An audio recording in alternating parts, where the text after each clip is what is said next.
In Chicago, the release of the video of a police officer shooting a black teenager has stirred racial tensions and launched protests.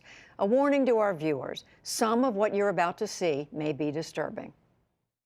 Last night, the city of Chicago released the video from a police cruiser dashboard camera. Seconds after exiting his vehicle, police officer Jason Van Dyke opens fire on Laquan McDonald. The teenager collapses. Van Dyke continues shooting, emptying his weapon. In all, McDonald was shot 16 times. Officers had responded to an allegation that McDonald punctured a police car tire with a knife. Yesterday, Van Dyke was charged with first-degree murder. 16 shots! 16! Hundreds of Chicago residents upset by the video took to the streets Tuesday night.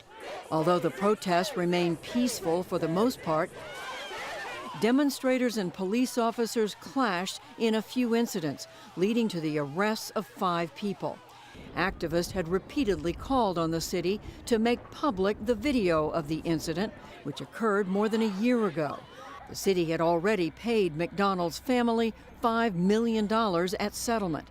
Still, it took a Freedom of Information lawsuit and a court order to force authorities to release the video. Today, members of the City Council's Black Caucus criticized authorities for that delay. While we know the system has failed, no one can specifically say how.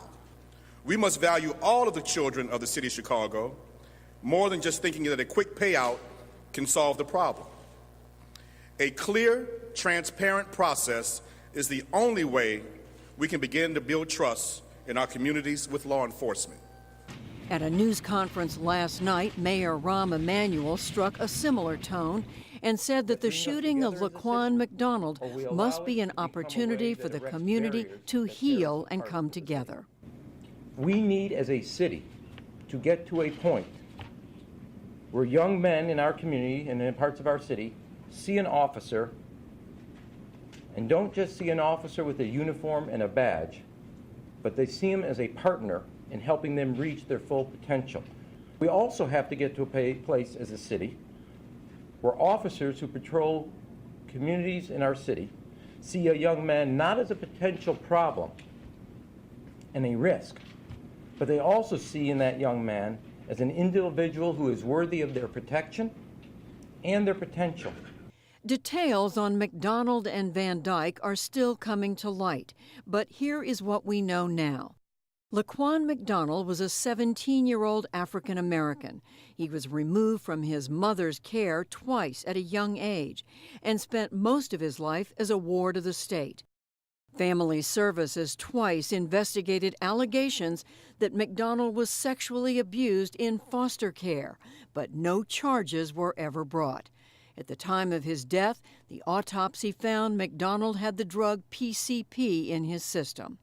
Jason Van Dyke is a 37-year-old white police officer. He is married with 2 children.